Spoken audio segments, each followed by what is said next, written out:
And whatever you do, don't let it fall into the wrong hands. Can you guys remind me of where we were last time we played? Like, you guys had just found the sword yeah, that was card. It. Nice. And I was upset I didn't keep it. Well, technically it's still in your possession. Do you mean... Yeah, but I kind of wanted the sword itself, though. Yeah. I'm gonna grab the headphones, guys. So there was I can't remember the sword back. I remember the birds, and I can remember the big statue, and we tried to kill some birds. Yeah, we tried to fuck them up, and we probably shouldn't have done that because then they got angry. But we got the sword, and then we sort of ended it there. I think. Yeah, exactly. I'm just bringing up my notes. Milk Steak was with us the whole time, right? It was just hanging around. Yes, precisely. Yeah. Taking on a more passive vibe.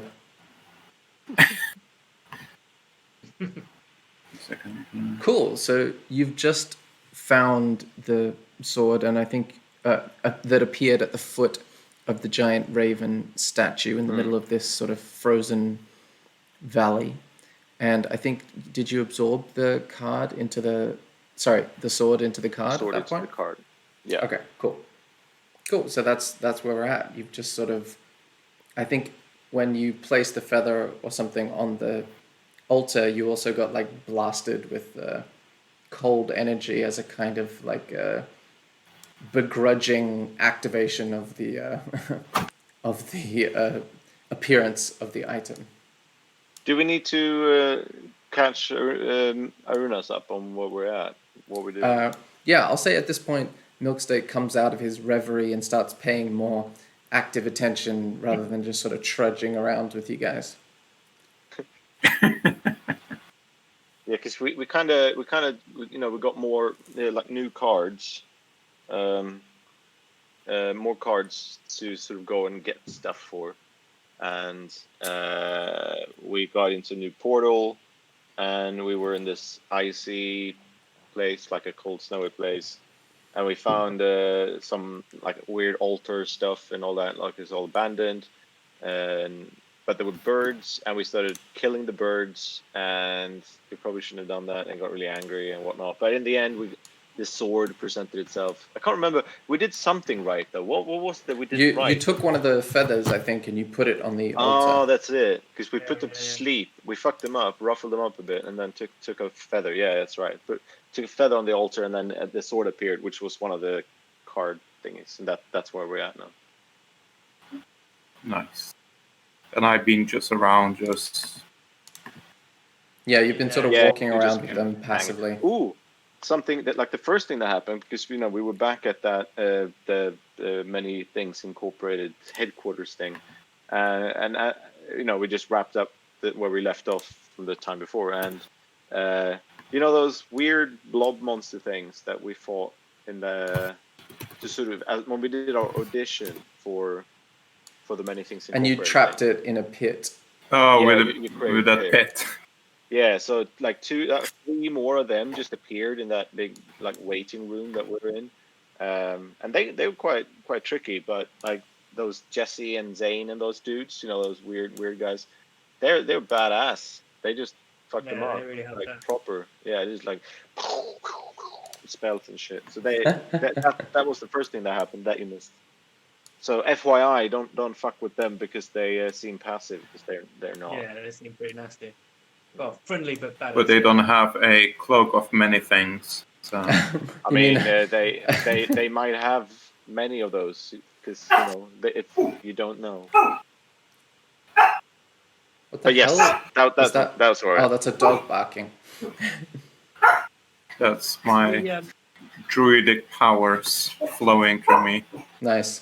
You can hear the barks in the background. Cool. So you feel like the icy wind start to like blow around this sort of shrine area. You see the forest sort of a few minutes hike away from you. You've emerged from it in order to get to this little shrine. And when you first arrived, you were transported here, and you all need to make a Constitution saving throw. Do I need to do some sort of between Okay. games? I've got my hit points are 19 out of 27. Between games, can you do the sleep thing, or is that just? No, the only reason you'd get your hit points back is if you actually slept in the game. Okay. So between Oh, it games is rolls irrelevant. twice. Why does it roll twice? In case you... Oh, that's weird. Yeah, I don't know why. I'll press Maybe... again. I'll press again. Oh no. Okay, so I guess it's the first click there. So 11 is mine, but it's just weird. Asker, you wore, like, put on some sort of cloak to keep yourself warm last time? Yeah, I think I fashioned one with my tinkering skills. Yeah, that was it. So you don't need to make the check. And so, Smorgasborden, did you have anything that was keeping you warm? I don't think Did so. you- I can't remember. No, I think he just rolled really well. Oh, the yeah, that was entire it. Time. And he Yeah. rolled well again now. So you managed to stave off the cold, although you can feel it, like, creeping into your bones slowly. And Milksteak, how you doing with your Constitution check? Okay, so with a 10, you notice that Milksteak, during this period of passive non-participation, starts to have these like little icicles forming under his nose, and he starts to shiver uncontrollably. So you've got 1 point of exhaustion. So you can manage that in D&D Beyond under the sort of status area. I think it's up near like HP maybe. And basically it means you have... Status. And you just click exhausted. Being But proficient. effectively, it doesn't really matter. All it means is that whenever you do an ability check or a saving throw, it's at disadvantage because you're freezing cold. I mean, I'm technically a druid, so I shouldn't be affected by conditions. So maybe. You can't make up your own rules, Ernest. Oh yeah, exhaust. No, it wasn't exhaust. Oh yeah, there he is. Okay. Yeah, exhausted. That's what you are. That's the one. Yeah. So Yeah. 1. Yeah, just 1 point of exhaustion. But if you continue to be in a cold environment without being warm, then you might get further points of exhaustion. Cool deal. Cool. Yeah, unless your class or your race has some ability that makes you resist cold, then you would be affected by this. Cool. So what would you guys like to do in this sort of cold valley? Well, I suppose we need to try and determine the direction for the next. Like, should we keep moving? Is it worth like setting up camp and do a rest somewhere? Like, get warm, get a fire started. What do you think? Yeah, we can. I can control flames apparently. Apparently. Yeah, all right. But shall we? I don't know. Is it like super dumb to sort of set up camp in this? I'm sure we can find like somewhere where there's no wind and shit. You can make a survival check to look for somewhere to camp. Just maybe because I'm injured as well. Because I think those birds messed me up. I can roll for survival. Go for it. I got +3. But you're Oh, wow. at disadvantage from being exhausted, so you have to roll again. One more time. But I think you get already rolled. But so let's just go with the first one, and then Sure. if it needs to be relevant, then we can go to the other checks.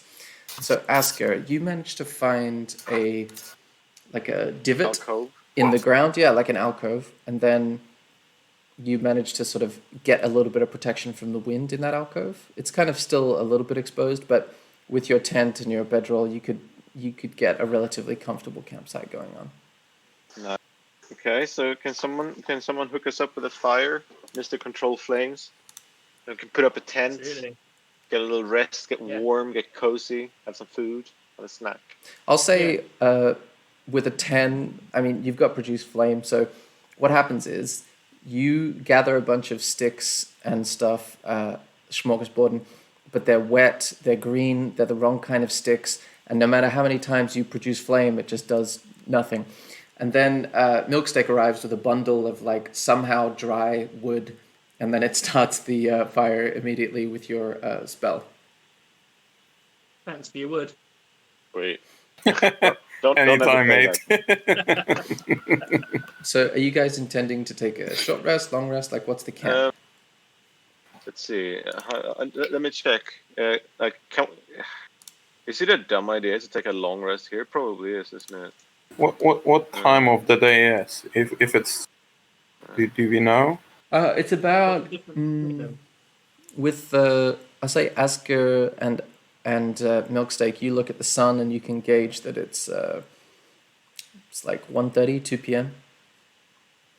Okay, let's just do a short rest just to get our stuff together, maybe. Yeah. Let's not sleep until the night. No. No, exactly. So I guess just huddle up around the fire and make plans for the next thing and do a little rest. Okay, you guys can roll hit dice, and any abilities that recover on a short rest will come back. You press roll hit die. Yeah, it should be. I think it rolls it for you, but then you still have to manually add it to your health at the end. It's true. It's a D6. I'll do it manually. Hold your horse. Mine says 1d8 plus 1. I rolled a 6. Badass. Okay, that's good. I'll heal by 6. Boom. I'm at 19 health now. When I click on short rest, it says Druid hit die 1d8 plus 1, and then Cool. total 4.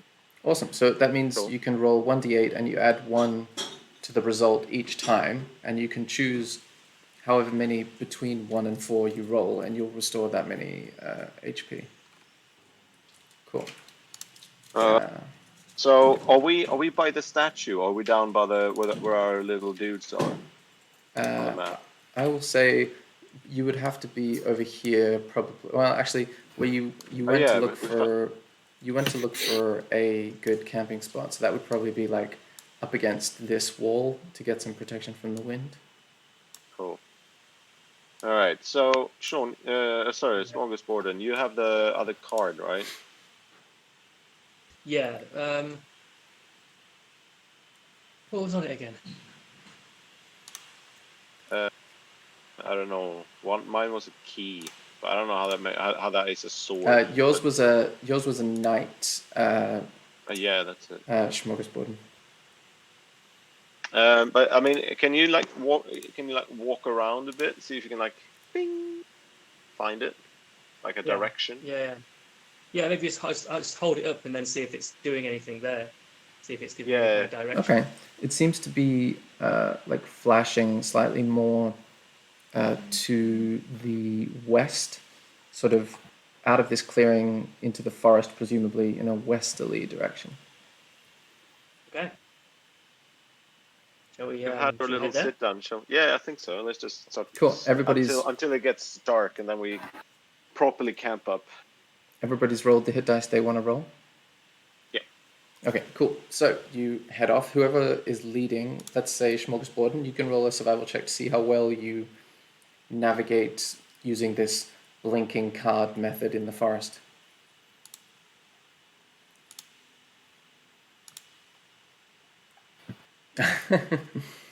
Okay, so you guys kind of wander around for a little while, doubling back on yourself a couple of times.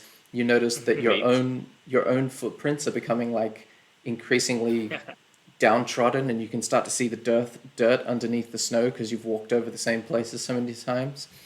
And then, after a couple of hours, so we're getting on to like 4 p.m., 4:30 p.m. here, you notice a... Sorry, I just got to check. I'm going to just double check the map. Okay, cool. I just wanted to make sure everything was working. Awesome. So after those hours of sort of stumbling through the forest, you come across another clearing. Ooh. This looks tropical, yo. Yeah, I know. Well, I think that's just probably the map not being very realistic, but you see to the north of you. Actually, I'll grab your little icons in so you can see exactly where you are. So that's 1, 2, 3. And then I'll see if I can paste them here. Cool. All right. So I'll say you come from over here.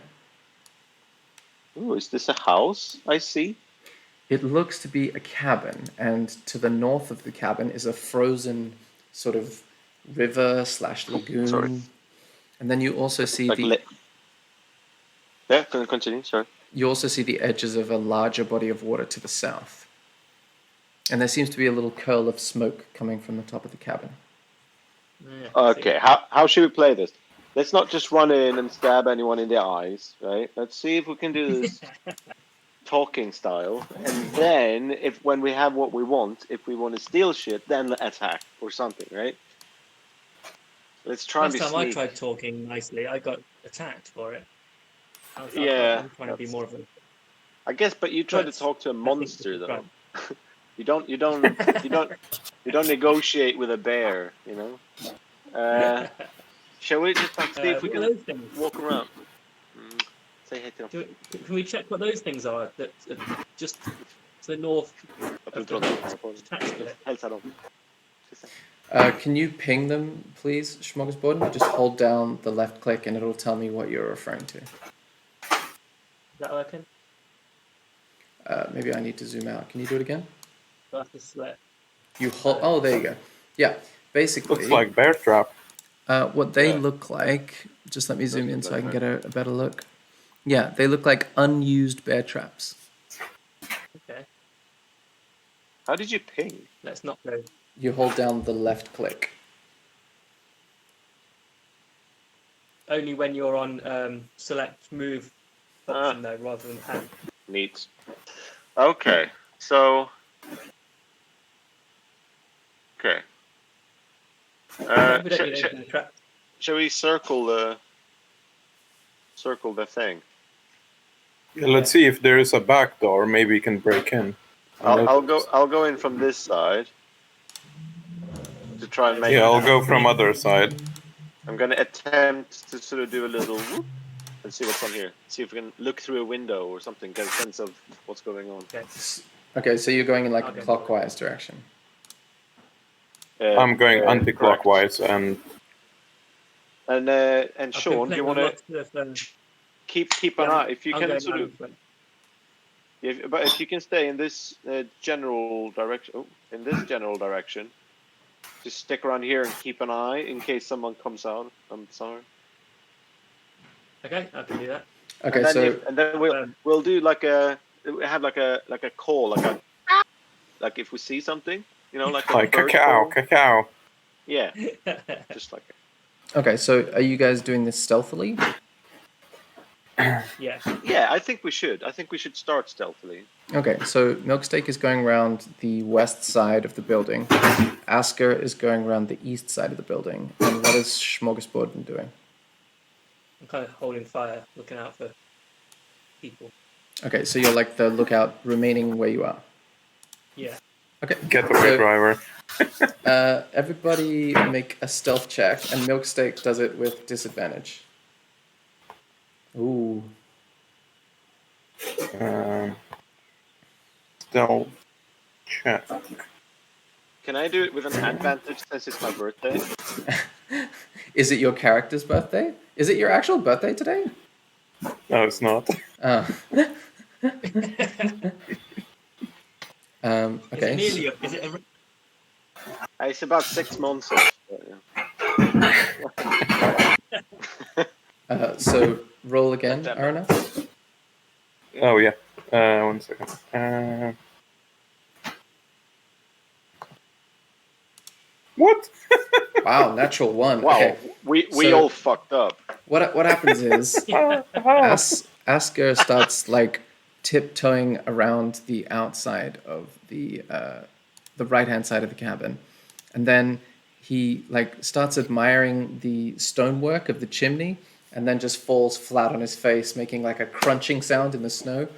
Milksteak comes around the other side, and thinks he sees a ghost in the forest, and screams as loud as he can because that was very unexpected. And then Smorgasborden looks off into the forest and then farts so loudly that it echoes over to you guys. And at the sound of this simultaneous like fuck up, you see this this figure emerges from the forest over to the east, and she appears to be. She looks kind of like a hunter or a scout of some kind, and she says, "So, what is this? You're going to rob an abandoned shack in the middle of the woods? What's your plan?" So is she talking to me because she's like next to me there, or She's talking to you, but she can also see Jenna. Smorgasbord and Milksteak basically from where she is. right? Well, I'll tell her. Hello. We're nothing but weary wanderers, cold and exhausted, and was looking for a safe haven. Okay. You can make. I feel like that's fairly true. You can make a persuasion check. And what do the other two of you do? I'll just nod at him. You'll nod. Okay, cool. And Smorgasborden? Okay. Yeah. All right. Well, my persuasion check didn't do so well, did it? Okay, so with an 8, she says, I mean, sneaking up to a cabin seems like an odd way to ask for shelter and warmth. And she draws her bow and starts to look very menacing. And then she says, how about you just turn around and leave the clearing and we'll pretend that this ever happened. Yeah. No, we really It's do not need. gonna happen. Yeah, we really do need just to come inside and sit by a fire for a bit. But we're not gonna go. We came here for your conserves. Okay, so what she does is she shoots an arrow at Smorgasborden, and you're sort of taken off guard by this. And it looks like it's about to pierce Smorgasborden in the nose, but then it turns left and hits Asger in the back of the leg for exactly She done fucked up. We're gonna three piercing damage. And now we roll initiative. Awesome. Okay. Cool. Okay. So she catches you by surprise, and she takes a shot at Asger, and then she's going to take a couple of steps back into this tree line. So she's got half cover behind this tree, and then she's going to shoot at Milksteak. So that's going to be... Oof, with a 7, she misses. Her arrow goes wide and hits the tree behind you, thunk. And then she says... She's going down, that bitch. She says, wrong arrow. And then it is Asker's turn. So I'm gonna cast Maximilian's Earthen Grasp and try to lock her in place. Okay, what's her saving throw? Strength. Strength, thank you. 13. Oof. With a 7, she's definitely held in place, but what does the damage come from? Oh, is that just... Why is there 2 different ones? Yeah, so on failed save, the target takes 2d6 bludgeoning damage and is restrained for the spell's duration. Okay, and the duration is 1 minute. Okay, so she takes 9 bludgeoning damage, and she looks... Oh, yeah. Oh, it rolled for me. That's neat. Yeah. So she looks pretty kind of fucked up almost already, and she says, What is this sorcery? This is ridiculous. Why are you here trying to invade my home? And that is Smorgasborden's turn. Okay. Just looking at what I could do, and I was intrigued by the spell Gust of Wind, which was appropriate given what I just did. Nice. See what you did there. Yeah, but I don't think it's that useful. Oh, So but instead, sorry. Do I just get? pushes you. Do I get another the bonus action thing, or is Sorry. Did you have a bonus action you wanted to do? Well, I was thinking, guys, because we could maybe use some information, right? So I wanted to shout yield like I do sometimes, and that sometimes works. So I wanted to shout yield. Okay, cool. So let's say... See if she can sort of lay down her arms. Would you Or say lay this down is, your arm. is this going to be... Are you trying to intimidate her or convince her? I would say convince her. Okay, do a persuasion check with advantage because that was already quite damaging to her. She doesn't look particularly hearty, but very fast. Oh yeah, with a 21, she says, "Okay, maybe I reacted a little bit hastily. Put me down. I'll see what I can do. I mean, I don't believe this whole thing about wanting warmth, but I can help you out in whatever real way you actually need. So let's just talk." Do Good we job. do we believe her? Do we trust her? Should I let her go? Uh, Why yeah, did she I mean, you can let it go. I'm Okay, not injured, so in case she's gonna do something, I'll. turn into a bear and tear it to shreds. What were you saying, Smorgasbord? Yeah, I'm still getting to grips with this kind of stuff. Is she likely to lie? Do they lie sometimes? You can roll an insight check to see if you think she's lying. Okay. It's okay. So, can we all do that? Yeah, sure. Insight. And again, Asker has to roll twice because he's still exhausted and cold. Oh, you mean milk steak? Yes, sorry, milk stick. Or do you mean the disguised carrot farmer? Yes, exactly that. Okay, so we got 11. Oh, Okay. nice. So Smorgasborden, you get the sense that she's probably not lying. She's in a pretty tough predicament and is looking to like bargain her way out of it. But she knows in order to do that, she probably has to follow through on that bargain. Okay. We trust her. We trust her, guys. She's telling the Yeah. truth. So I'll let the thing go. I'll let the spell thing Yeah. go. Okay. Let's even put a thing. And do you also then quit? And then I'll be a lesson to you. She says, Sorry? oh, yeah, go on. Yeah, no. So I guess we'll just tell her to. Can you sort of toss the bow in front of you? I don't want to get another arrow in my leg, please. Don't She really trust says, you with that bow. oh, the bow. Yeah, sure. And she throws it on the ground. All right, cool. And she says, okay, let's try again. My name is Fletcher. What is your name? My My name is Askir. Smorgasborden. Mm-hmm. And a milk steak. Speaking at the same time and then slightly behind. Are you slightly behind in other ways?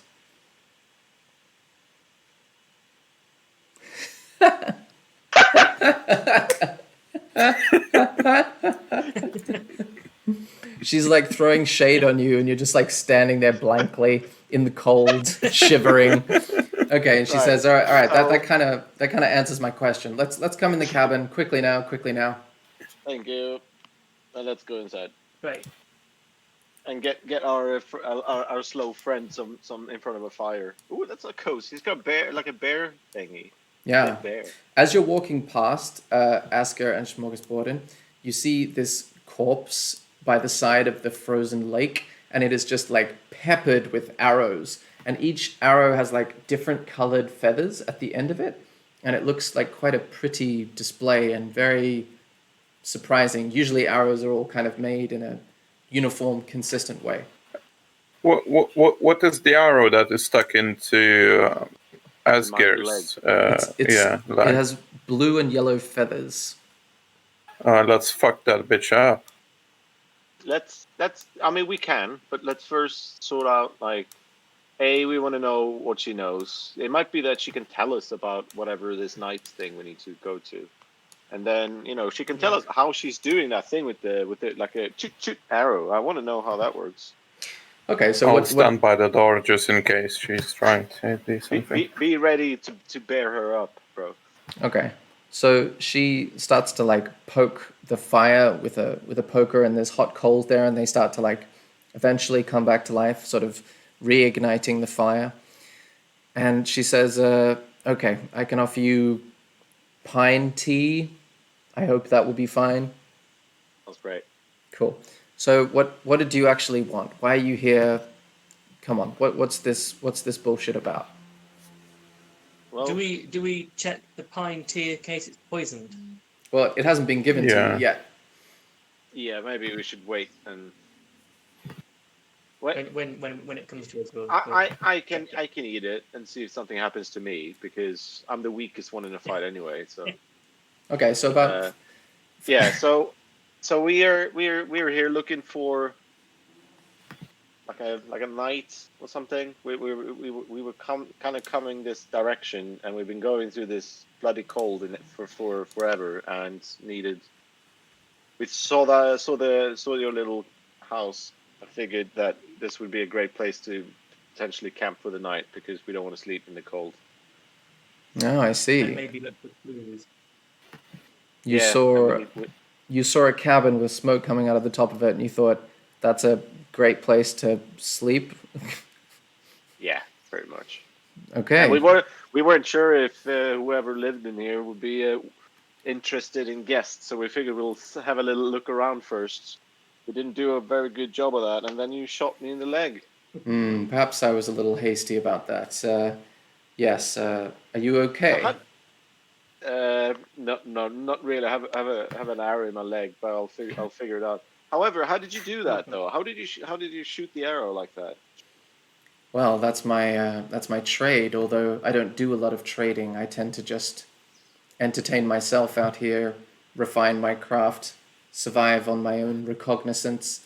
I'm not really one for towns, cities, and she spits on the ground. I just like to be left alone. But how did I do it? What about that dead body outside of your house? Practice. Arrows. It's just practice. He's been dead for a long time.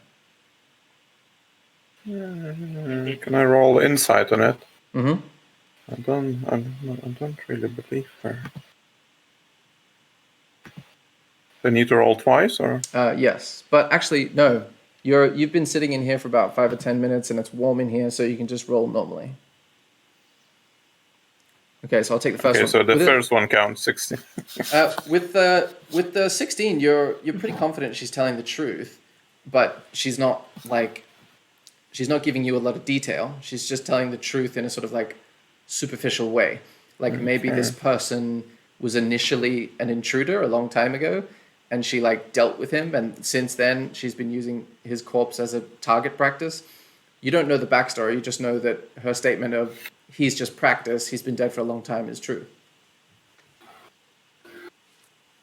And then she says,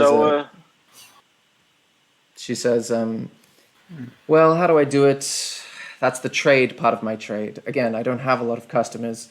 I'm here because I like to be left alone, but sometimes I need to earn money to repair this fucking place. And she gestures around the cabin, and there's like a couple of holes in the ceiling with like buckets underneath them where the snow is gathering. And she says, yes, I'm a fletcher. I make arrows that perform in ways that arrows don't usually perform. Is that right? Do you have a bow? Sorry? Do any of us have a bow?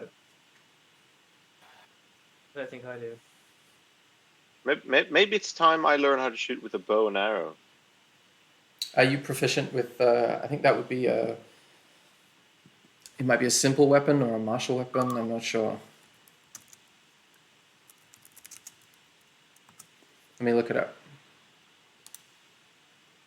So, how about we... yeah, if you're proficient with like simple weapons, then you can use bows. But I'm sure I am, right? Because if I can use a boomerang and dagger and stuff. It'll be in your character sheet on like the bottom left-hand side with proficiencies and languages and stuff. Oh, of course, yeah. Yeah, I don't have. It just says it won't be listed crossbow, light, dagger, dart, quarterstaff, and sling. Okay, yeah, well, I mean, a crossbow would use quarrels, and you notice, like, scattered around her cabin, she also seems to be working on crossbow quarrels in addition to arrows. And Smorgasborden, if you have, what kind of weapons are listed in your proficiency in the bottom left?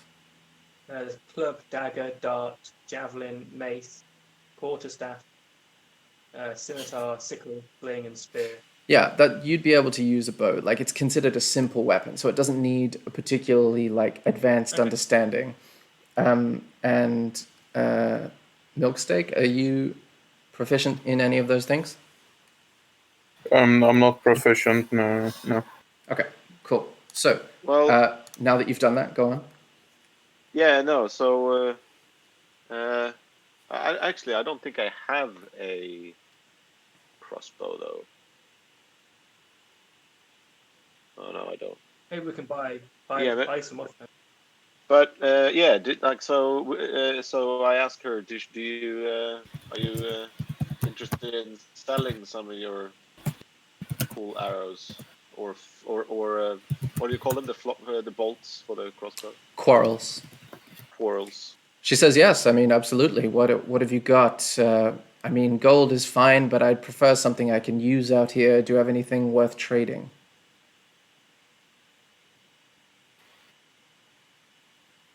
No, not really. I got a little wooden duck. Oh no, I don't. I give that away. I mean, gold is fine as a last resort. I just wanted to see if you had anything interesting. Do you have any spare flints? Any of you like flints and steels, things like that? Those are very helpful. Pots, pans also.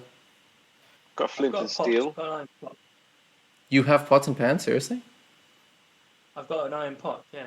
Holy shit. Holy moly. She looks at it and she says, oh my gosh, I've been looking for one of these for ages. Where did you get this?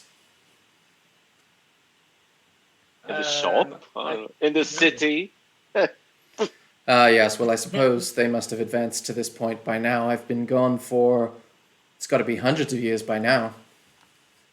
Shit, you're well old. You look at her and you can't, she has a sort of like pointed cast to her features and you think she might be an elf of some kind. Well, how about So, we buy some stuff off you and give you something extra to allow us to stay the night, and then we'll be on our merry way in the morning when the sun comes up. Okay. How many arrows or quarrels do you want? Shit, I don't know. Like, how much does this stuff weigh? Can I buy like 100? Would that be? Yeah, you can buy 100. absolutely- I'm only really concerned with the weight of items in D&D when it gets a bit extreme. At the moment, you guys don't have anything heavy. Well, then I'll say, what kinds do you have then? Because I saw different colored feathers on the bits outside. Do they do different things, or what's up Yes. with that? Basically, each one is a different level of enchantment. I have arrows that allow their direction to be changed once, so your arrow can essentially turn. It can go round corners, and I have arrows that allow you to change direction twice and also 3 times. So it means that you could essentially like hit people like behind trees and stuff.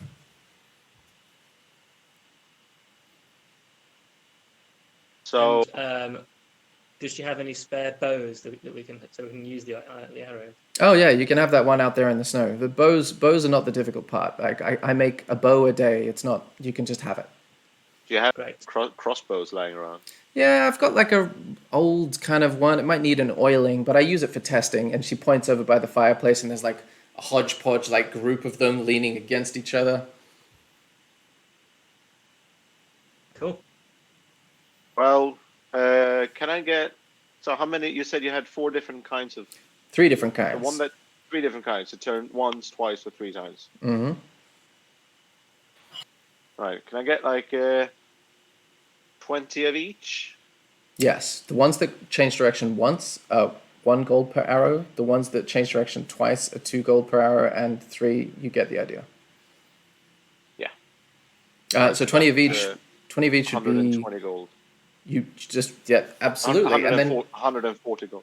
and then So how about I give you 200 gold for the arrows, the old crossbow, and a little bit of oil to fix it up.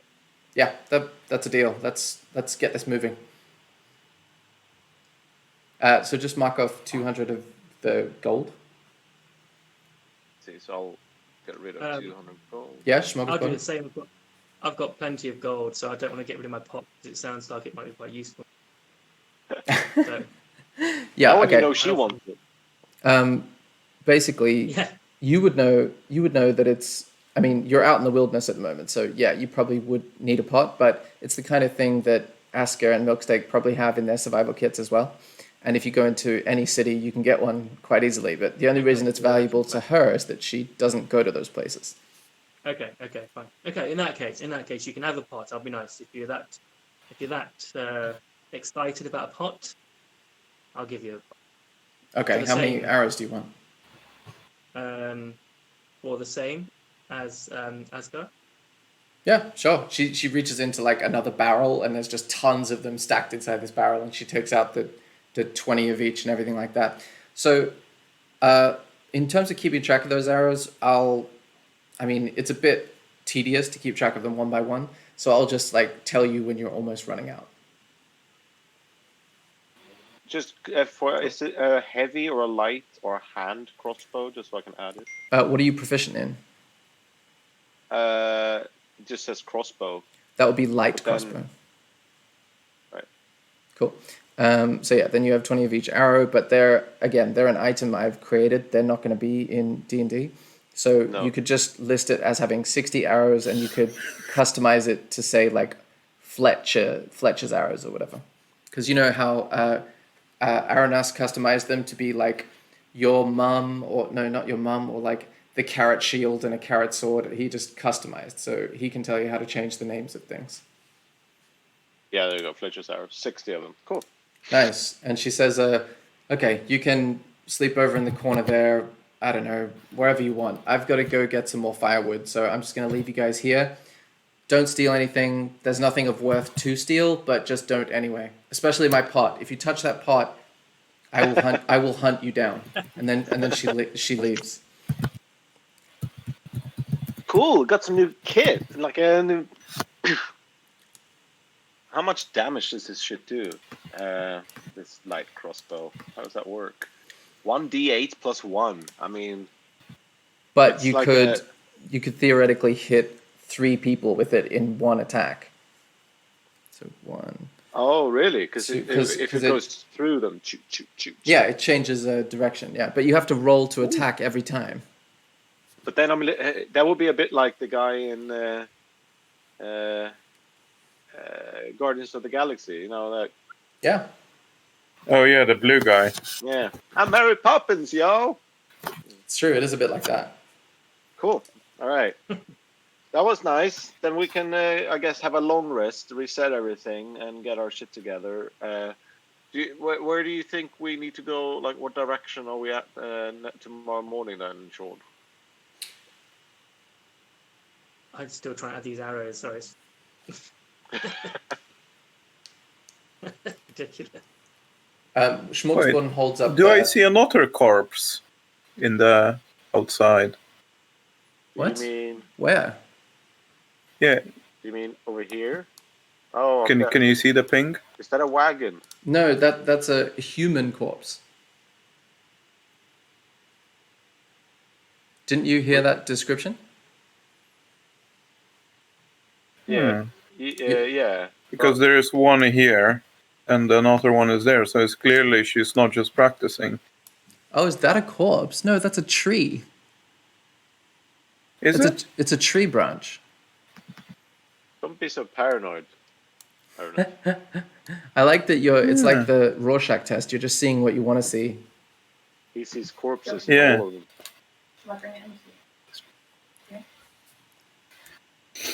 Yeah, it's just a really strange tree branch. I wouldn't worry too much about that. So, how are you going with the arrows there, Sean? Do you need a I've hand? done it, and I've removed the pot as well. Nice, you've achieved many things. Incorporated. Nice. Okay, so if you guys want to take a long rest now, then you can, and you can reset your hit points and your spells and things. Will do.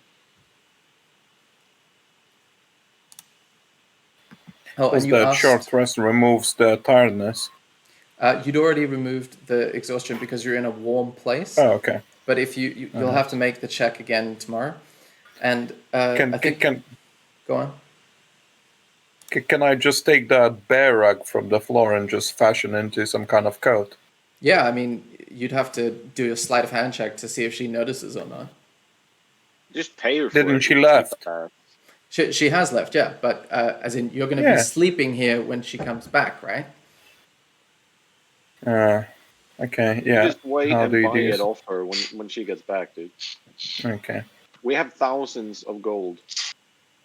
You were going to ask Smorgasbord and Asker whether he knows what way to go? Yeah, like, cause I suppose we're passing through here, right? So I'm guessing, like, if you see my ping, I'm guessing we continue towards here-ish. Is that right? How do you feel about that? Does that seem right? Yeah. That's kind of where it was hinting at. I'm still intrigued by this corpse, but I think we should let it go. Just let the corpse go, because that could be the night. Could it be? Should we check? Should I I get mean, my thing out? yeah, you get your wood up, bro. Get my card out. Okay, so you take your card out, and Or it starts flashing more in like this direction. When Okay. you angle it like towards here, it doesn't seem to flash faster. So he's not our knight. So yeah, we just we head east. But I guess the night isn't over. Well, we haven't slept yet. Is it the morning? It's not the morning. Well, you've just done this, and I'll say you go to bed, and now it's morning. Okay. All right. The kind of the Zelda player in me wants to smash that box at the top and see what's in it, but I don't think that's... Are you still curled in that bear rug, Milksteak? Yes. Okay. You see that you guys wake up and she's like making more pine tea over at the cauldron over the fire. And she says, she's actually using your pot, Smorgasbord, and she says, "Ooh, this is a good pot. I'm very pleased that we met. I mean, aside from the whole fighting thing, generally a great transaction."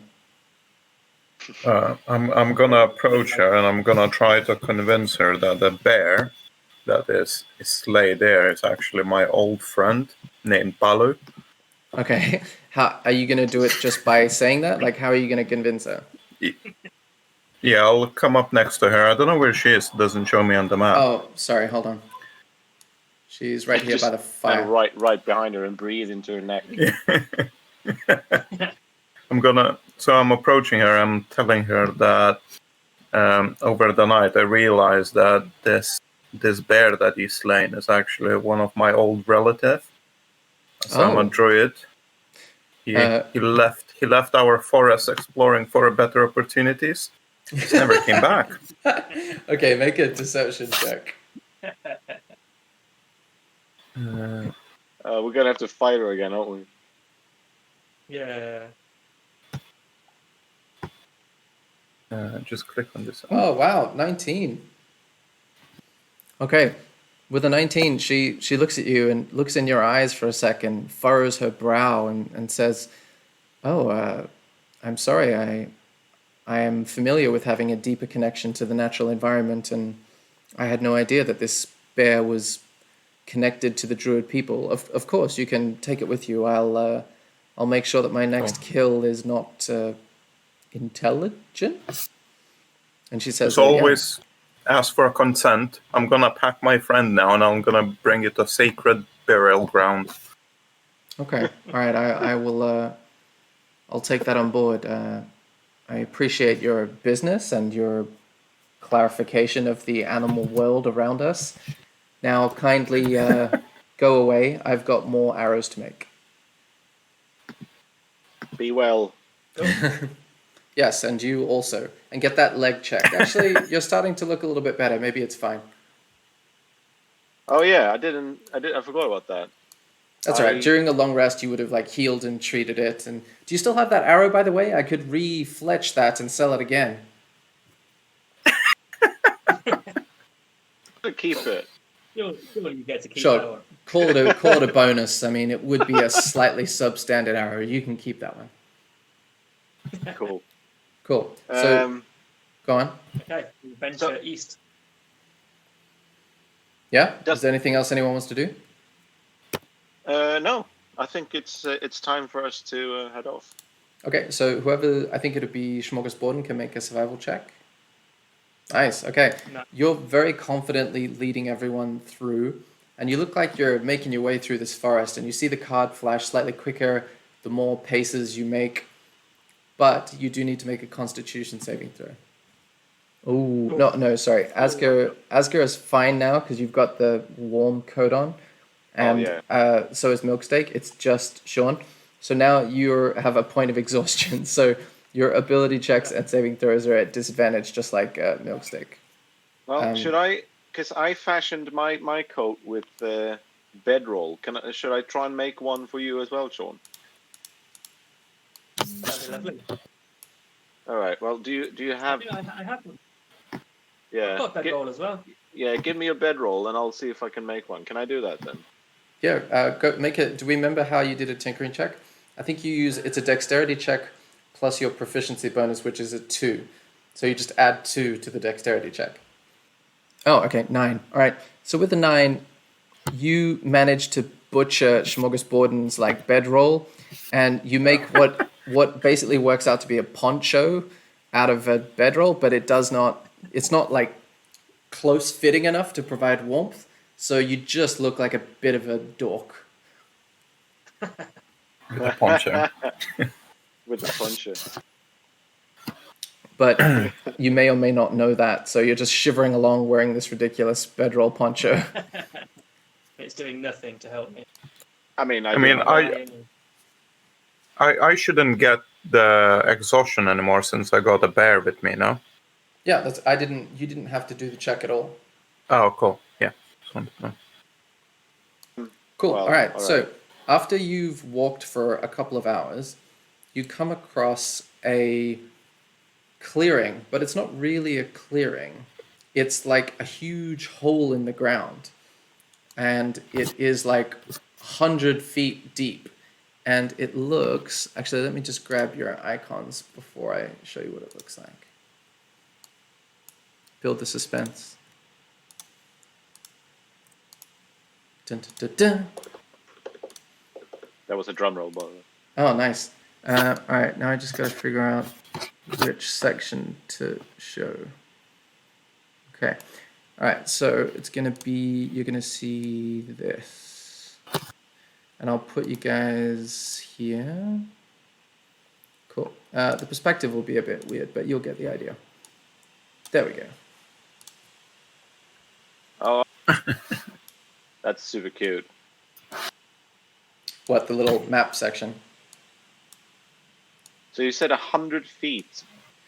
So how close are you to the edge? Like you sort of see this edge. I'll say you're pretty close. So looking down, you see that there's a little rope, and below you, you see these 2 weird like totem poles, and then looking deeper into this side part of the like, it becomes like a cave. It initially starts as just a depression in the ground, and then it becomes like a cave, and there's a little like campsite made up of a few tents, and yeah, that's what you see.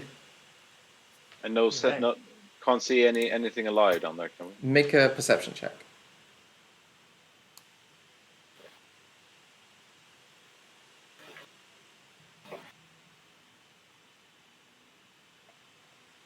Uh, 19, 18. Okay. You actually notice that there seems to be a little like bump in the snow, kind of roughly here.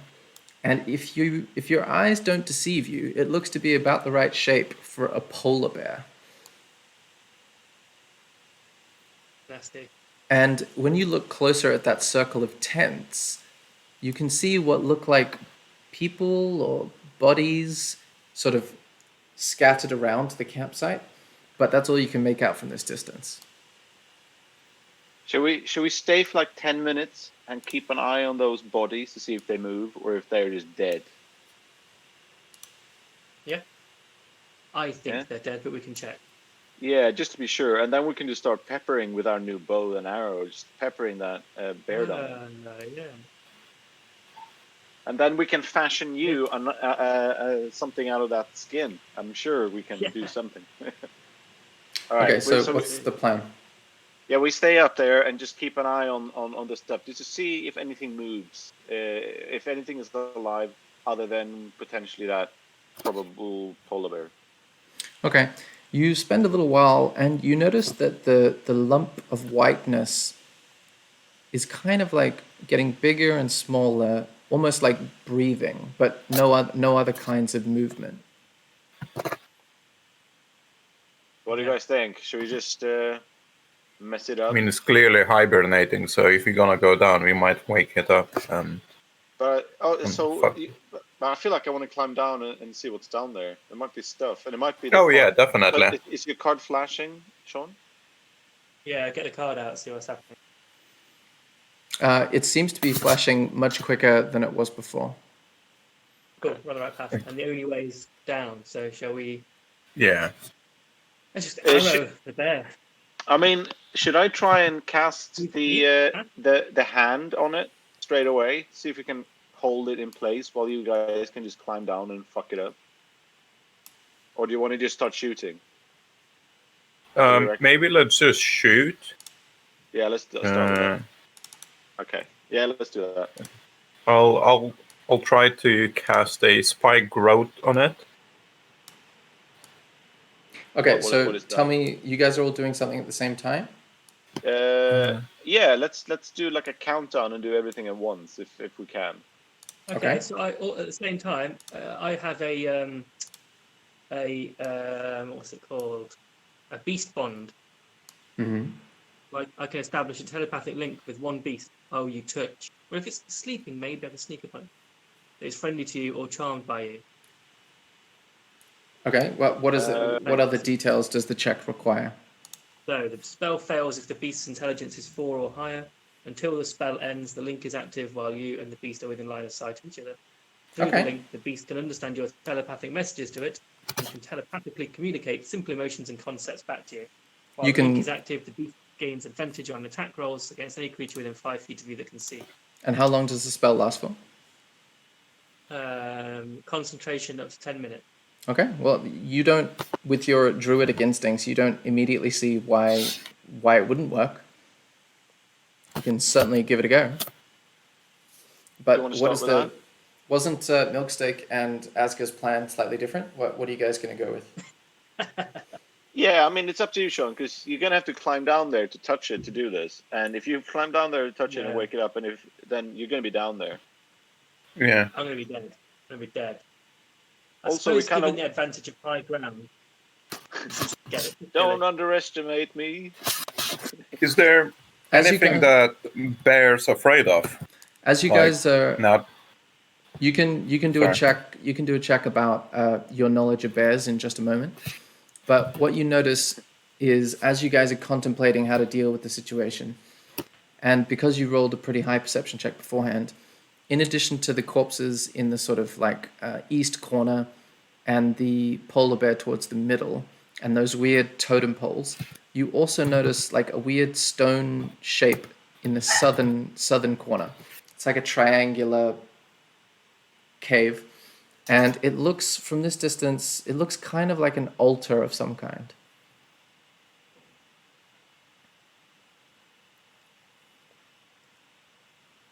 It's gonna be dodgy as shit to climb down there eventually. But all right, let's try. Should we just fuck it up that polar bear? Because the polar bear is Yeah. not gonna be friendly anyway, is it? It's gonna they're vicious No. as fuck.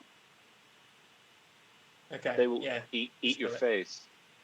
All right, I'll prepare. I'll load up my my crossbow and let's see. How do I?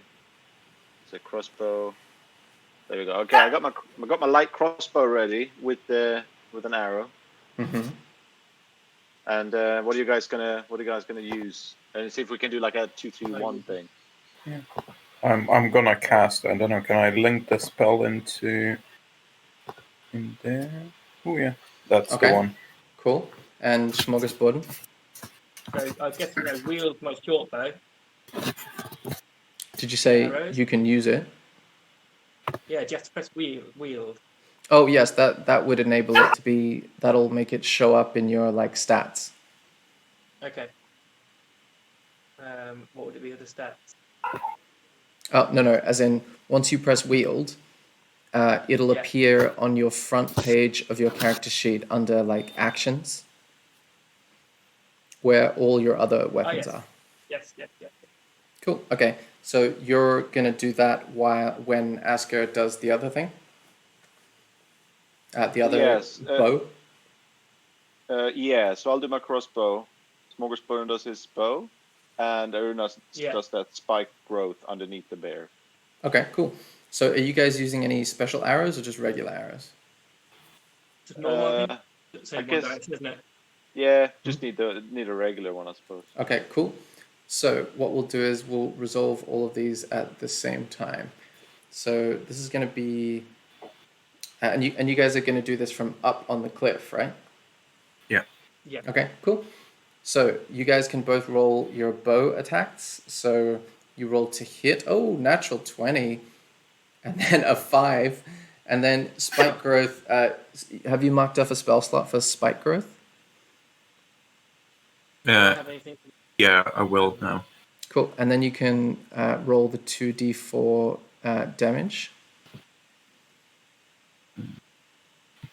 So it's a roll 2d4. Okay, cool. All right, so what happens is the spikes immediately come out of the ground and start to twist around the bear, and it starts to like struggle and slowly step its way underneath you guys, so towards a direction that you can't see because you're on the other. You can't like look underneath you from that angle, and it takes That's down. Oh, yeah. Just wanted to say, every 5 feet that the bear moves, it takes another 2d4. Yeah, so this is the damage that I'm referring to. So, for example, it's how big is it again? It's a 20-foot radius. So it would have to walk, it would have to walk a long way to get out of it. So that's 5, 10, so it's 4. So you do that 3 more times. And as it's walking, you see the arrows impact doing 8 plus, just the crossbow impact. Smorgasbord's shot goes way wide and just embeds itself in the snow somewhere distantly. So let me just update the health of this creature. And actually, maybe I'll just show it to you, the icon as well, just so you have a better look.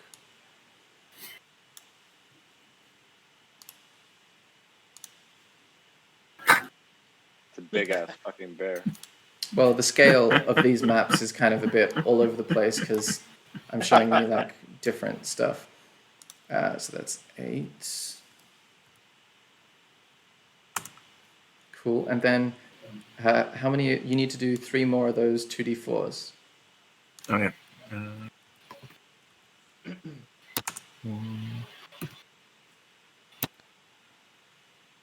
So 3 in total or 3 more? No, 1 more. 1 more. Perfect. Okay, so Nice. 16. You see all these kind of like red flecks of clearly numerous wounds as this polar bear sort of like scurries slowly out of the way of its sudden attack, and you hear it sort of bellowing as it goes, but now it is essentially like out of your view. What do you guys do now? So I have a jump spell, so I can touch someone, which triples their jump abilities, distance. So if I touch one of you guys, who can turn into a bear and sort of mano or bear it, but if things go shitty, then you have the jump thing on you, so maybe you can sort of jump back up and grab the rope and climb back up. Do any of you want to jump down there? I'm not too keen because there is those thorns as well. How long do they last for? I think it's however long you concentrate on it. If you stop concentrating on it up to 10 minutes, then they'll disappear. But yeah, so you can just make them disappear. I'm just thinking what else we could do. Sean, can you conjure an image? I don't remember how's that spell called. I can do minor illusion. Oh yeah, you used to. Yeah, can you try to cast an illusion there? So maybe you're gonna be able to lure the bear back into the spikes. I'll give you. Yeah, we can try that. I'll give you guys a better view as well of what you're seeing. So how far is it over to the other side, by the way? I'll show you now. Each one of those squares is 5 feet. I don't see squares. Oh, yeah. On the just left, yeah. Just look to the left. Oh, I see. Okay, so I see. I now see it. Okay. That's It's like a looking different. down, It's a different angle. That's the looking down perspective. yeah. Cool. So basically, you attacked the polar bear here, and then it moved kind of west out of your view underneath this cliff. The altar-looking thing is over here, and the campsite with the corpses or people or whatever they are is over there. Oh, and the totem pole is there. Do you think the polar bear is scared enough not to approach us if we go down, or is it pissed? I mean, if we can go down on the other side of the spikes, then if for it to come to us, it needs to go through the spikes again, right? Oh yeah, let me draw those Yeah. just so that we can see them. But then also, 20-foot radius, right? yeah. Mm-hmm. So yeah, actually that's a huge amount of space. 10, 15, 20. So it's like this whole area. I'll try and do a. So let's see. So we're Oh standing. no, radius. Wait, it's even more than that. We're standing here, right? So yeah, it goes like here. You guys are. I'll show you. Hold on, just let me finish drawing this. It goes like that. Radiuses are so difficult to calculate. 1, 2, 1, 2. So then 1, 2, 3. It takes up like most of this area. Okay, cool. So yeah, I might stop concentrating then on it because. Well, wait for. Let me do the illusion first. I'll just. Yeah. I'll you just. guys are standing like here.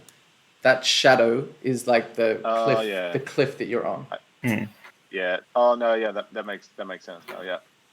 All right. Well, I'll try to Okay. conjure an image and like the sound of like a person sort of here in the middle, Mm-hmm. or an image of an object. But I'll pick the object that looks like a person, like a statue of a person, and the sound of a person, kind of thing. Okay, so this is minor illusion.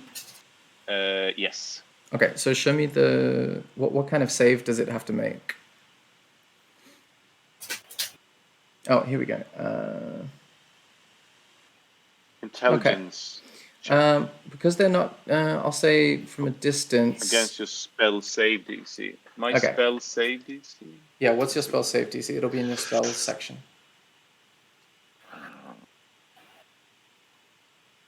13. Okay, so I'll say it needs to make an intelligence save just to visually look Believe. at it. Yeah, just to visually look at it and think, is that convincing or not? And it's 14, did you say, or 13? 13.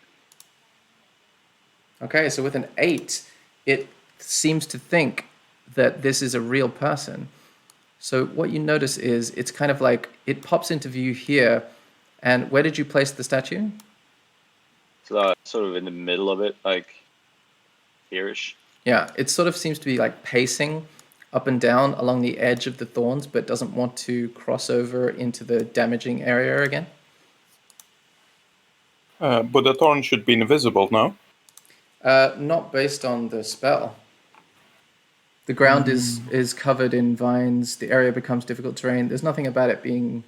Transformation of the Transformation. ground is camouflaged to look natural. Any creature that can't see the area at the time the spell is cast against this is... Oh, I see.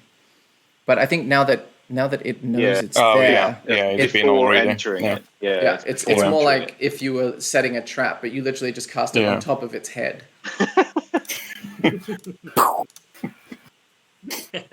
All right. Well, at least it's Okay, just it's good. Should we go? It can with another- recognize the area because of all of its blood scattered everywhere. Should we go with another flurry of shots at it then? Yeah, I'll do that. Yeah. I'll Now we can see it again. Yeah. yeah, it popped into view. So let's just fuck it up a bit more then. Yeah. All right. Yeah. Okay. Here goes crossbow I'll number try. 2. Okay. Is Milksteak doing anything? I'm just admiring the slaughter. Okay.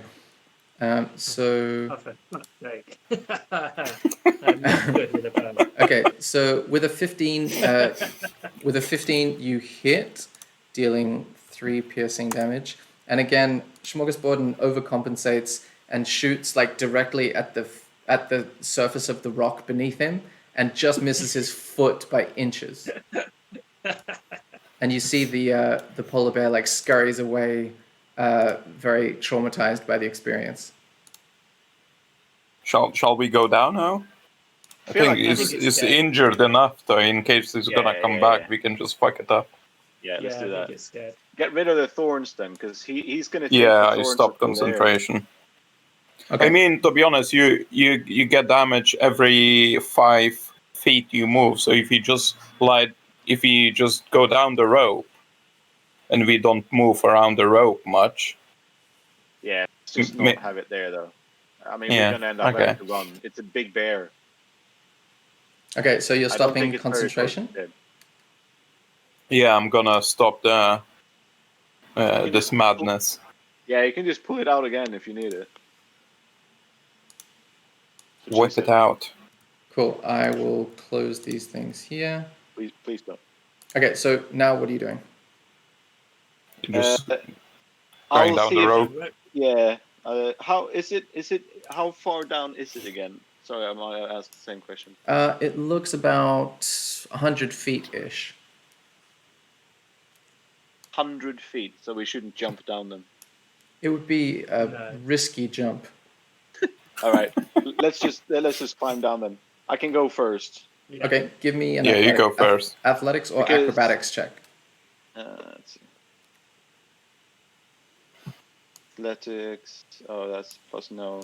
I got +1 in acrobatics. I'll go with that. Oh, Good. no. Oh, fuck me. But no, actually, Sean, no one, he said that he was going down first, but I'll say that you scurry after him and it'll go hilariously.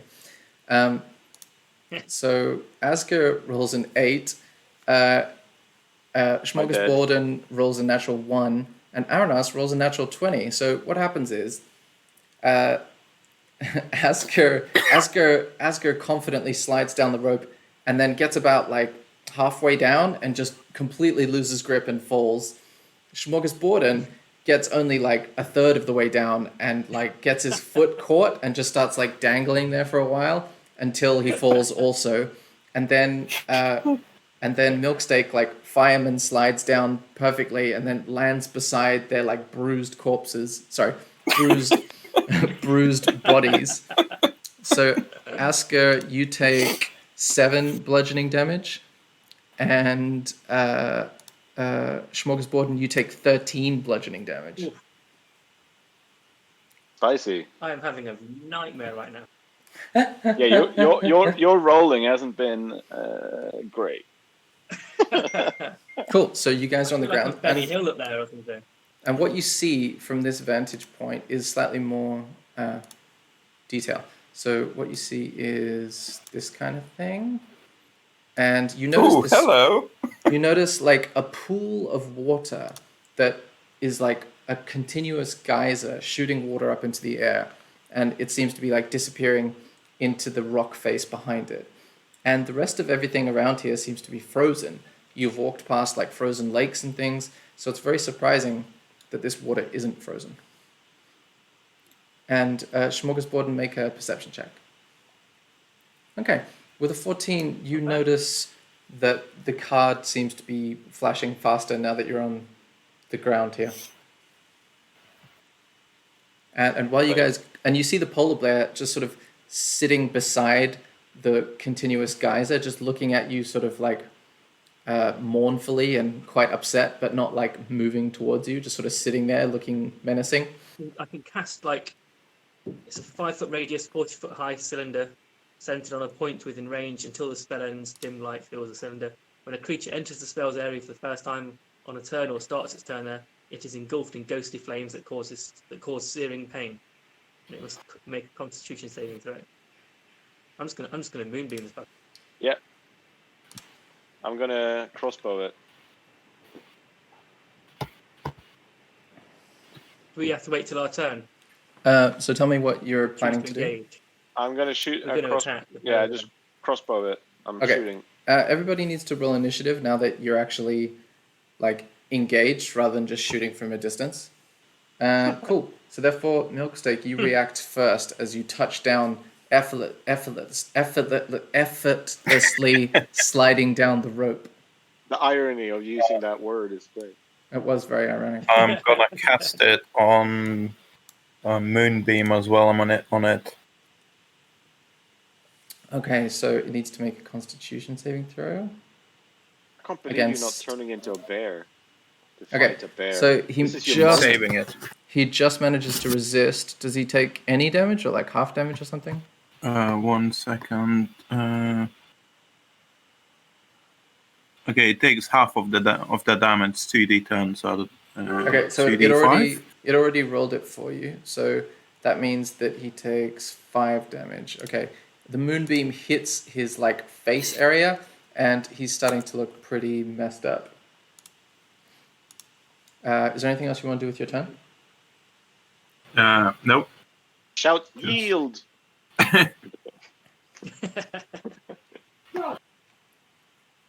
I think because Moonbeam is a second level spell, you can only use it once a turn, once between rests. Is that true? It think depends it's- how many slots do you have. 3 slots. Yeah. Yeah, so you can cast it 3 times if you like. But Okay. I think it's also a Is it- concentration spell, so you can keep it up for a while. Okay. I think he's looking pretty messed up, so I might just produce flame. Okay, cool. This is I this would- is how I play video games, by the way. I kind of save all my big spells and never ever use them. Then you end the game with like 500 stim packs. Just fucking Yeah, kill him, bro. yeah, exactly. yeah. Actually, no, fuck it. Yeah, I'm gonna moonbeam him. Because we're already really injured, you and I, and if he runs up, you know how much damage Yeah, you yeah, do yeah, with yeah. claws and bites and stuff. Let's not. Okay, Constitution saving throw against 13. He saves, so he takes half of 7, which is 3 rounded down. Oh, he looks like he's on death's door, but he's not dead yet. Was there anything else you wanted to do, Milksteak, before Smorgasborden's turn? Like move or anything like that? No, it just looked pretty. Cool. Smorgasborden, do you want to do anything else with your turn? I'm gonna move. Where would you like to move to? I'm gonna back off and go over here. Cool. Next up is Asker's turn. Nice. With the 22, you hit definitively, and you watch. How do you want the polar bear to become deceased? Ooh. I want to shoot him in the Well, yeah. eyeball, preferably in the eyeball, because I don't want to injure more of the fur, so we can make something out of the fur. Okay. Okay, so you watch the crossbow quarrel just go straight through the polar bear's eye, and it collapses to the ground. But then a couple of seconds later, just as you think to yourself, "Oh, that polar bear fur would make a great jacket," the whole corpse of the polar bear starts dripping away, almost like when you leave an ice cube out in the sun, and it starts to like trickle back into this pond behind it, and it just suddenly turned into water, and then just merges with the water of this spring, and you think to yourself, "That's a bit weird." Is there? Can I roll like an Arcana check or something? See if it's any. If you want Any to try and magic, you know? understand the phenomenon, you would need to roll a religion check. All of us. Whoever wants to try and understand the phenomenon. Religion, you said. Mm-hmm. Yeah. Oh god, I'm gonna roll -1 on that. Indeed. Close enough. Okay, so 2. Asker, you're not sure of why that polar bear suddenly turned into water, but there's something in the back of your mind that maybe a statue you dug out of a skip or something while you were scavenging for parts, but the totem poles sort of behind you, sort of on either side of you, one here, and one here, sort of tickle something in your memory about like cold and weird supernatural stuff to do with cold. And when you turn to look at them, they have a very distinct, like, angry face on the front of the totem pole. And on the other side is like a happy face without frost on it at all. And the angry face has tons of frost on it. And you think that this is a weird situation, but you feel like it's related somehow. Okay. Don't quite understand what's going on. Do you want to check your card maybe to see if we can get that done, and then we can look around and see what we can find here? Yeah. I think we'll try to see where it goes. I'm quite keen to check on the campsite as well. Yeah, I want to have a look see. Okay, so tell me who does what. Okay, I'll get my card out again quickly. Okay, you notice Keep that checking. taking a couple of steps around this area, it doesn't seem to flash more or less in any particular corner. It just seems to be reacting to the whole area. Okay, it's here. What is on the card, by the way? What were you looking for? It's the word night, Knight. Okay. Polar bear? Did we just fuck up? Isn't some kind of a burial ground here or something? Yeah, maybe we need to dig up. So should we check the? I'll go up and have a look at the campsite. Oh, also with Smorgasbord, with your 11, and because you're sort of facing this direction, you notice this altar, and it sort of reminds you a little bit of the other altar that you guys saw with the raven, except it's got a completely different like carving on the outside, but it looks to be roughly the same size and made of stone. Yeah. Okay, so you're going to the campsite, Asker? What was your comment, Smorgasbord? Can I see what the carving is? You can go over to it. What do you want to do, Milksteak? I'm gonna move towards that altar as well. Okay. Cool. We will deal with that in just a second. Let's deal with the... Actually, there's two people there. Let's deal with the altar first. Okay, so the altar looks to have carvings around the outside edges of it, and the top part of the altar is completely blank, just smooth stone. But the carvings around the outside faces appear to be like a mixture of like icicles and faces with kind of a neutral expression. And the altar itself is strangely not covered in ice or frost or snow of any kind. And it seems like just a series of icicles and faces carved around the outside of it.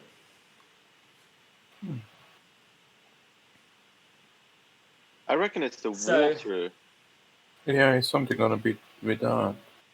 Maybe instead of like with the feathers, we put like. I could have carried water in my pot. If you got pots, you carry water and pour water on the altar. Yeah. Yeah, I'll check around the campsite, see if I can find a sweet pot of sorts or a container that we can bring some water over to the altar. Yeah. So tell me, who's doing what? I'm looting around the campsite, see what's there, and if I can find any pot-like. Okay. What you see at the campsite is a series of bedrolls, a couple of like pots and pans and sort of like camping equipment, and two corpses that are definitely corpses now that you're up close. And as you start like rooting around inside the bedrolls, one of the corpses like grabs your ankle and is gonna attack you. Because Ooh, zombies! perhaps it's not as corpsey as you initially imagined.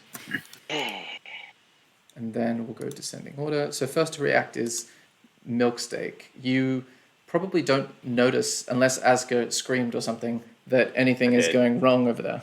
Did you? I did, because a corpse grabbed my arm. Can you grab your ankle? Okay, that's how the scream would sound. What would you do, Milksteak? I'm gonna rush towards a Asgear. Don't know how far I can go in I my think you turn have 30 before I feet can of dig. movement. So 5, 10, 15, 20, 25, 30. You can't quite get there. You can get about this far. Yeah, so I'm just gonna run the maximum distance that I Okay. can. You can get there if you give up your action to do so. Yeah. Okay. So you arrive there panting, and now we'll move on to the zombie's turn. The zombie is going to try and nibble on you. That's fine. On me, Well, or no, it's going to nibble on Asgard, but with an 8, I think that misses you. yeah, 14. Okay, and then its corpsey companion is going to try and do the same thing. Oh, with a 20, I think that hits, right? Okay, so that's going to be 1d6 plus 1. So that's 4 bludgeoning damage. I'm down to 11 health. Okay, as it sort of nibbles on you in a forceful way, it sort of creeps you out. And then they sort of make a gurgling noise like... Do they next say? up... Do they say brains? no, they just make that gurgling noise. Oh shit! Should we amputate Asgear's limbs now? Well, we'll We see. shan't. It's Asger's turn now. Well, oh yeah. Let me actually, because I'm gonna do the earthen grasp again, just because we can take one of them hopefully out of it. But I'm just checking. It only does one person, right? I think it'll say in the spell's wording. Choose a 5-foot square unoccupied space. Medium hand can reach within 5 feet for one creature. Okay, well, okay. I'll cast it on whoever successfully nibbled on my arm. Okay, cool. And they got to do a strength save. It's this one on the north, just for the record. So I'm going to just do their check, which is a strength save against 13.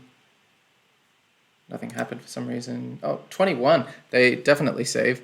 So does that mean they take half damage or nothing happens? Nothing happens. Okay, so they managed to wriggle out of it, which is strange because they're also kind of like, they're barely standing up. They're like swaying back and forth. Do you want to do anything else with your turn? I'm gonna try and get out of there, actually, even though they get to attack me. Okay. I'm gonna try and move away, like here-ish. Okay, so they'll both get an attack of opportunity, so we'll see how that goes. First one is going to be a natural 20, so that hits you for, that's 4 plus 1 is 5 bludgeoning damage. So far, so good. This other one is going to hit you for 15. Does that hit you? Yes, it does. Cool. And then this is going to be 5 bludgeoning damage. Great. I'm at 1 HP. Holy moly, that was amazing. Okay, so you just feel them like nibbling and clawing on you and going as you like run away successfully. So is that the end of your turn? Yes. Smorgasbord. I shout, yield! Okay. As I'm running away. They sort of like look at each other like vacantly and seem to take no action. Smorgasbord's turn. Fuck me. That's going to be the name of this episode, by the way. Yield. Oh dear, I'm gonna have to go and save you guys, aren't I? I'm gonna try. Classic Smorgasborden. Classic. The way it's been going this evening, I'm just gonna stumble and stab myself in the face as I approach. So I'm gonna move over and I'm gonna try and I'm gonna moonbeam them again. I like that. So you've still got the moon. Okay, so you have to cast it again, I think, because you're in a new encounter. So it'll be 5, 10, 15, That's 20, fine. 25, 30. Do you want to move beside... Where do you want to go? You can only really get like this far. How far away can I be? Put the spell in the chat and I can tell you what the range is. Display in VTT. Yeah. Okay, so the range is 120 feet. So yeah, you could technically do it from where you are. I'll do that. Is it 5 feet wide or is it shines down in a 5-foot radius? 5 foot radius. So yeah, that means you can only really get... I'll say you could get both of them technically because they're so close together. So they need to make a Constitution saving throw, right? Let's try that. Yeah. Oof. So that's a 18, so they pass, but I'll do it for the other one. Okay, so one passes and one fails. So roll the damage, and then one of them will take half, and then the other one will take regular. Okay, so 5 radiant damage to this one down here. And then the one above will only take 2. Okay, as you see this beam of light shine down and sort of bathe these corpses in this silvery glow, the flesh of one seems to burn much more than the other. Is there anything else you want to do with your turn? I'm going to stay right where I am. Cool. Next up is Milksteak.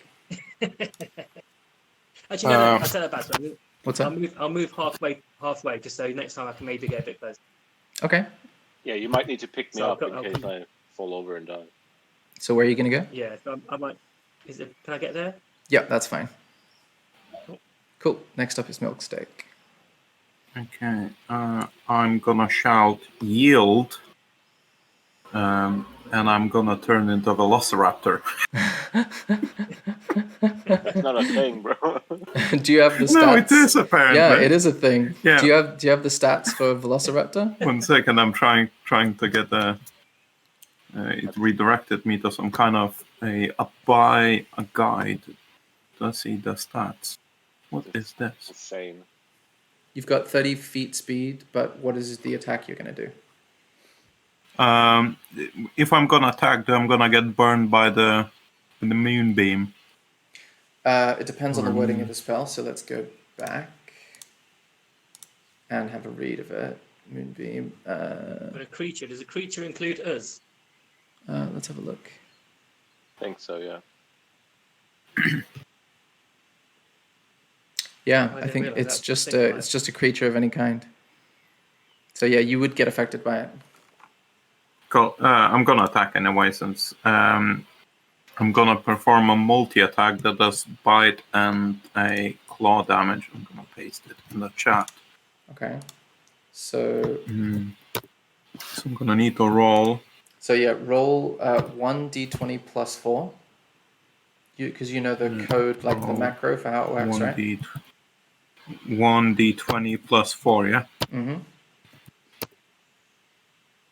Cool. So that's a 20, so that hits. Now you can roll damage, which is 1d6 plus 2. This is the bite that you're describing, yeah. right? Yeah, that's the first one. Roll 1d6 plus 2. Nice. And which one are you attacking? Move your... The very close to me one. Cool. So that's 4 damage as you bite into it with your like Velociraptor Jurassic Park teeth. Next up, you do 2 claw attacks. So do 1d20 plus 4 again. That doesn't hit it. Oh, did you do it already? Yeah. Yeah, that one, let me check. They have pretty low armor class, so let's see. That does hit. Okay, so roll damage. Oh, nice. There's So that's damage. 1d4 plus 1d4 2. plus 2, yeah. 4 plus 2. Nice. This thing is starting to look like its rotted flesh is becoming even more rotted. Now roll 1d20 plus 4 again. Nice, you had it ready. That one hits. Roll damage 1d4 plus 2. Nice. 6. This thing is looking on death's door, even though it's already undead technically. Is there anything else you want to do with your turn? No, we're just gonna stand my ground. Okay, you're looking like a ferocious velociraptor. Can you do a velociraptor sound for me? Not really. I might just shout yield in velociraptor language. Okay, sweet. Next up is this zombie thing. So the zombie thing is going to try and attack you in a very confused manner. So what's your armor class as a velociraptor? 13, so that hits you. Yeah. So that's going to be 1d6 plus 1. So you take 5 damage of bludgeoning damage. Mm-hmm. And the other one is going to... This thing is going to try and attack you for 22. That hits, so that's 1d6 plus 1. So that's going to be 6 piercing damage. As they sort of like slash wildly and uncoordinatedly at your dinosaur hide. Is that all good? How much damage I took in total? Again? That'd be what appears to Nine. be 9. 9, yeah, 9. Cool. I'm at Cool. 1 HP. Next up is Asker. Wow, impressive. Much like All right. other people who are on 1 HP, which is Asker. This guy. I will take my crossbow and try and do a two-shot thing. Oh, here we go. Let's see. So do I press it twice, or does it only matter if I hit the first one? Well, it only matters if you hit the... Actually, yeah, it only... That's a good question. I guess. No, even if you miss the first one, you could still theoretically have the arrow turn. Okay, so that hits for 4 piercing damage. I assume you're going for the one on the left? Yes. Cool. You hit successfully, ripping through its like flaky skin. Now you roll another attack as it turns right in midair. 14 also hits for 2 piercing damage, and the two piercing damage is just enough to kill the second zombie. How do you want it to perish? Ooh, I through the eye again. I feel like that was quite satisfying. Okay. I'll say that the eyeball goes straight through the back of its head and sticks into the rocky surface at the back of this cave system. And you think to yourself, why is that arrow sticking into a rocky surface? That's almost impossible. And you imagine that the Fletcher's arrows must be pretty impressive. Is that the end of your turn? Yield! The zombie seems like it doesn't possess the reasoning skills necessary to process that. Next up is Smorgasbord, unless you want to move or do anything. I mean, are you still casting that moonbeam? Is it concentration bit or? It is I think concentration. it lasts for like 1 minute. Yeah. So You're, basically, like, are you? actively doing it? Did you maintain concentration on it? Yeah, you didn't do anything else, right? No. So that means they take I damage moved. again. Yeah. Which was 5. So actually, just for fun, you can roll 2d10 because it's a new round. So roll 2d10, which you can do on the left, the second from the bottom little icon in your toolbar. Then you go down to the... Is that it? Oh, nice. You did it in that thing. Perfect. 13. Yeah, really nice. This thing's looking on death's door. Like the ghostly flames are starting to erode even more of the body parts, and it just seems to be like a loose collection of limbs at this point. No, it's still not dead though. No, not quite. So, is that my turn, or can I also fire an arrow?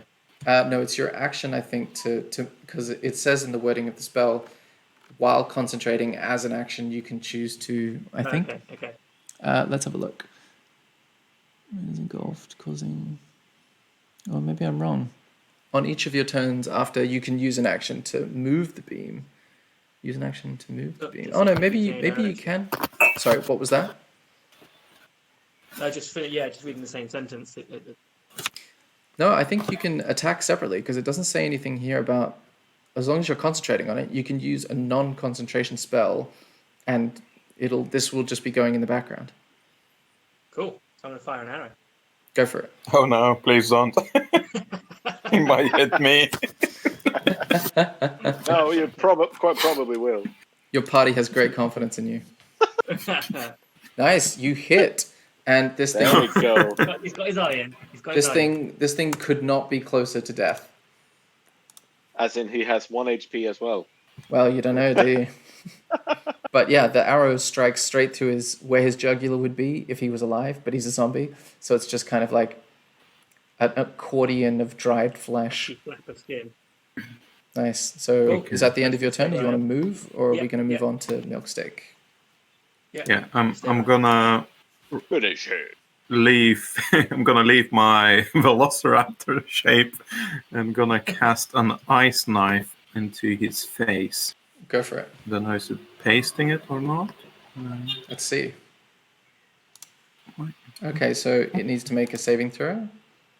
Oh no. Okay, so 18 hits, and I think the saving throw is for creatures around it, but because there's no creatures around it, it doesn't matter. So that hits, doing 6 piercing. Yeah, this thing's dead. How do you want it to be conquered? Through one ear coming out from another ear. It looks like that, like practical joke about the arrow that people wear as a headband, and then this just goes through other side, and then it sort of collapses to the ground. Nice work, guys. All right, so Nice. the cold Good wind job. settles. Sorry, what was that? That was a good job. Nice work, guys. What would you like to do now? Well, I'm Okay, gonna I think we see. should take a pot. I want to patch myself up a bit. Yeah, maybe you should take a rest. There is a camp there, so let's push the zombies into the water and just have a rest. If I'm pushing into the water, I'm just worried that water is weird. Let's not push into the water in case Yeah, they it might come revive back it. alive or something dumb. Right? But Yeah. let's plonk them away from us. Yeah, I agree with that. Remove the body so the zombies. Can we remove the heads just in case? Yeah, let's do sure. that. With a sword, you can quickly. I mean, they're already in pieces as it is. Yeah, let's chop them up. Yeah, No, just in case. just in case. Right in your inventory, assorted zombie pieces. Nice. No, I'm just kidding. You're probably gonna Yeah. like push it into a corner. So, what would you like to do now? What should we do with zombie bites? Because I don't feel like I can sleep next to Asgeir. It's not how it works in D&D yet, right? Zombies. You can it's make not- a medicine check. Whoever wants to examine Asger's wounds. I will also reserve the right I for my don't- own second opinion on this. I don't trust you. Okay, 19. Oh, 19. Okay. Smorgasbord is just trusting the assessment of the rest of his party, or he hasn't figured out how to do a medicine check yet. Okay. There you go. Oh, natural Oh, wow. 20. Okay, so Wow. Smorgasborden goes up to Asger's wounds, examines them, and quickly concludes that they look like standard wounds. I damn mean, although the person is undead, it doesn't look like the undeadness was caused by some sort of disease. It just looks like your standard run of the mill undeadness. Magical. And, There you go. or religious, I suppose. All right. Well, I'm gonna hang back and chill while those guys can try and figure out the riddle of the water and stuff. So I'm gonna. I think I've got the most. I've got the most HP, so I can go to the water. I'm at full Go HP get a as well. You do? Yeah, because when you shapeshift, like all the damage that you take when you revert back, you back to your previous normal one. So. Pretty cool. Okay, so you go up to the pool of water and do what? You want me to tell you in more detail what you see? Yeah. Okay, Well, so we've as got a pot. We first go and get a pot from the campsite. you're really hoarding pots at this point, aren't you? Can I just I've ask? got no pots in the house. While they're doing that, can I have a short rest? So I Yeah, heal up while they do it? Yeah, Alright, totally, just- totally. I'll just do some short rest rolls. If you wonder what's going on, I'll just be rolling. Cool. You retrieve a cooking pot that seems, aside from being a bit frosty, mostly undamaged. Okay. Now we go to the water. Okay. And is Milksteak joining you? Yeah. Okay. So what you guys see is the water is moving and seemingly unaffected by the cold, except all around the edge of this sort of spring are tendrils like icicles and strands of ice like coating the ground, but not the water itself. Is the water warm? It's like something unusual do you- about it, apart from being magical well. Do you touch it? Yes, I'll put my hand in it. Yeah, it feels A kind of. whole hand. It feels like a neutral room temperature. It doesn't feel cold. Let's grab a bucket. Grab a bucket full. You could grab a pot, Phil. A pot full.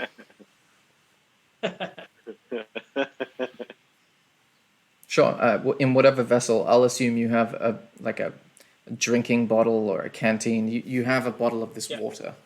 Okay. And what happens? What happens then? I'm gonna pour it over the altar. Okay. I'm gonna watch from the distance. Okay. As you pour the water over the altar, you hear like a trickling noise behind you, and you notice that in the spring that you just came from, a figure rises out of the surface. It appears to be an armored figure clad all in black armor, and you get the sense that this might be the knight standing before you. And that is where we will end the session, because it's just too narratively delicious.